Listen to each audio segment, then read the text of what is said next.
अस्सलाम वालेकुम। Psychology 502 quiz number 2। उम्मीद है स्टूडेंट्स आप सब ठीक होंगे और बीएस साइकोलॉजी सेकंड सेमेस्टर के स्टूडेंट्स आपके मिड टर्म आने वाले हैं और मेरी कोशिश होगी कि जो आपके अभी रिसेंटली होने हैं ना मिड टर्म, उनकी वीडियोस जो है मैं आपको बना के दूँ। वीडियोस तो नहीं, जो अभी क्वेश्चन स्टूडेंट दे के आएंगे वो क्वेश्चन हम हमारे साथ शेयर करेंगे। मेरी कोशिश होगी वो मैं अपलोड कर दूं ताकि आप में से कोई एक क्वेश्चन तो रिपीट हो जाए, कोई एक भी हो जाए तो 3 या 5 मार्क्स के इनफ होते हैं। बाकी ये इतनी मुश्किल बुक नहीं है, जो आपने भी साइकोलॉजी वालों ने फर्स्ट सेमेस्टर में पढ़ा था उसी के रिलेटेड कॉन्सेप्ट्स हैं, ज़्यादा मुश्किल काम नहीं है। चले हम कोई स्टार्ट करते हैं अल्लाह का नाम लेके। बिस्मिल्लाहिर्रहमानिर्रहीम। ओके जी, BSY 502। Let's have a first question. एक सेकेंड हियर। बस okay. Ivan Shekhnov was among the यार अच्छा, Ivan Shekhnov was the, ये रशियन थे है ना,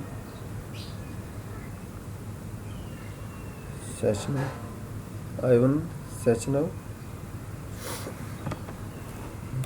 was an रशियन थे, ठीक है, ये रशियन थे, रशिया के रहने वाले। रशिया के रहने वालों का गेस्टाल्ट साइकोलॉजी। गेस्टाल्ट वाले पता क्या हैं? ये हैं, ये कहते हैं, इन्होंने कॉन्शियसनेस की जो है वो साख्त के ऊपर बात की, ठीक है।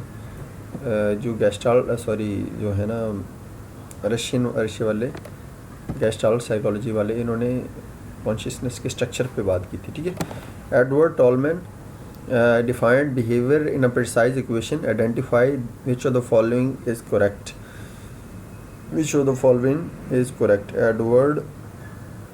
एडवर्ड टॉलमैन जो थे, उन्होंने जो है ना इक्वेशन दी थी। एडवर्ड टॉलमैन, इनकी जो है ना B इज इक्वल टू था F इंटू S और A। B is equal to था, बिहेवियर इज इक्वल टू था, F होता है आपका फंक्शन और S था सिचुएशन और A था आपका एंटीसीडेंट वेरिएबल, ठीक है। ये जो है इस तरह इस इक्वेशन ये याद रखिएगा, MCQ वहाँ पे भी आ सकता है। ओके। थर्ड आपका क्वेश्चन है कुछ ऐसे कि who was the first Russian contributor among the following. First Russian contributor जो थे वो कौन थे? आइवन सेचनव ही थे, ठीक है। आइवन सेचनव जो थे वो ओके, आइवन सेचनव ही होंगे। आइवन सेचनव जो थे, एक मिनट, आइवन सेचनव जो थे ये पहले रशियन कंट्रीब्यूटर थे, ठीक है। Among the Russian contributor Ivan Sechenov जो थे वो फर्स्ट रशियन कंट्रीब्यूटर थे। इसके बाद जो है ये आइवन पैवलव भी है और व्लादिमीर बैख्तेवर भी है। Which of the following school of thought focus on the functions of consciousness.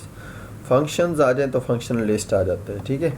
अगर स्ट्रक्चर की बात करें, स्ट्रक्चर ऑफ कॉन्शियसनेस, तो स्ट्रक्चरलिज्म आ जाता है। साइको एनालिसिस की बात करें तो सिगमंड फ्राइड का स्कूल ऑफ थॉट आ जाता है, ठीक है, जिसमें ईगो और सुपर ईगो का जिक्र आ जाता है। और जो फंक्शंस ऑफ कॉन्शियसनेस की बात करते हैं, who are they are functionalists. Okay.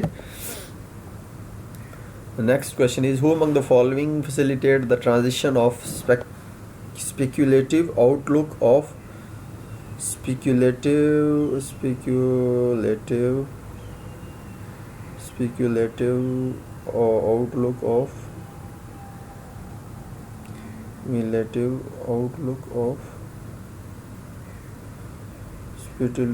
Scientific, ये थे हमारे जर्मनी के William want. Outlook scientific, William want जो थे, इन्होंने पहली, आपको पता है कि लेबॉर्ट्री कायम की थी साइकोलॉजी में, ठीक है। इसी की वजह से जो है ना साइकोलॉजी को साइंस का दर्जा मिला। ओके। इन्होंने जो है साइंटिफिक आउटलुक के, इन्होंने कहा था कि जो है ना साइकोलॉजी भी एक साइंस है।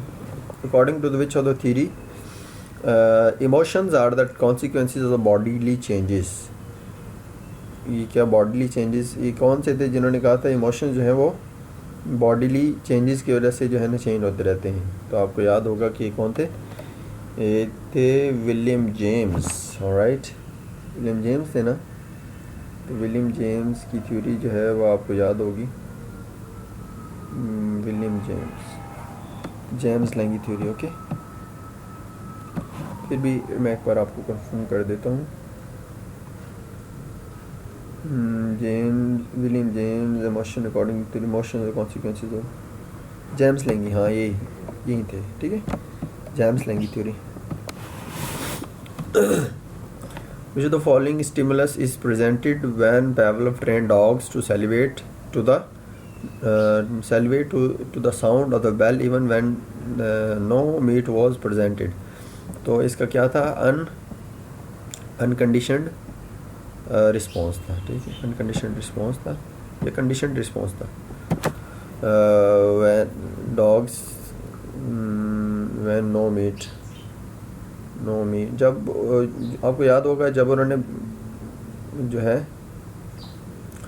ये एक्सपेरिमेंट तो बड़ा इंटरेस्टिंग है, तो कंडीशन रिस्पॉन्स ये होता है कि जिसमें मतलब आपने रिस्पॉन्स को चेंज कर दिया।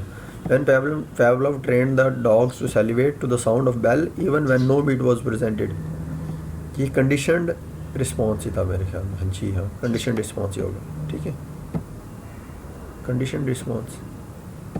Okay, let's see. Which of the following is the correct order to Piaget's 4 stages of development? Piaget की 4 stages of development, इंसान कहता बच्चा जो होता है वो उसकी 4 stages होती हैं। पहले होती है कॉन्क्रीट प्री ऑक्यूपेशनल, पहले होती है सेंसरी मोटर, दूसरी होती है प्री ऑपरेशनल, और तीसरी होती है कंक्रीट ऑपरेशनल, और चौथी होती है फॉर्मल ऑपरेशन। ये जो है प्याजे की 4 स्टेजेस, याद रखिए एमसीक्यू बनेगा और 2 नंबर का सवाल भी बन सकता है। प्याजे की 4 स्टेजेस ऑफ डेवलपमेंट को इन सीरीज लिखें। तो this was the correct answer. Is the following is last component of hulls equation of behaviour. हल जो थे उनकी लास्ट जो इक्वेशन का लास्ट वाला था वो के था ना, के इंसेंटिव, के इंसेंटिव होता है ना। डी आपको पता है कि ड्राइव होती है, ओके, और वी होता है वेरिएबल, सॉरी वैलेंस और स्टिमुलस इंटेंसिटी, ये होते हैं ये जो है इंसेंटिव, और S H R is habit, S H R is habit, के है आपका इंसेंटिव, ठीक है, मतलब रिवॉर्ड जो आप किसी को देते हैं। ओके, नेक्स्ट है सवाल आपका, is the following was Ivan's Pavlov major work in human being. और इन्होंने क्या कहा था, डाइजेस्टिव ग्लैंड्स का जिक्र किया था मेरे ख्याल में इन्होंने। फिर भी हम इसको जो है ना डाइजेस्टिव ग्लैंड्स, आइवन पावलोव जो थे रिसर्च ऑन ये, जी हाँ, इनकी ग्रेटेस्ट अचीवमेंट थी बिकॉज इन्होंने, आपको याद होगा कि वो कुत्तों के ऊपर काफ़ी काम किया था। तो इसका आंसर जो है डाइजेस्टिव ग्लैंड्स ही था। इस तरह आपका क्विज़ ख़त्म हुआ। इंशाल्लाह हमारी फिर मुलाकात होगी नए क्विज़ के साथ, नई एक्टिविटी के साथ जो कि मिड टर्म है। और अपना ख्याल रखिएगा, तब तक इंशाल्लाह फिर मिलते हैं। अल्लाह हाफिज़।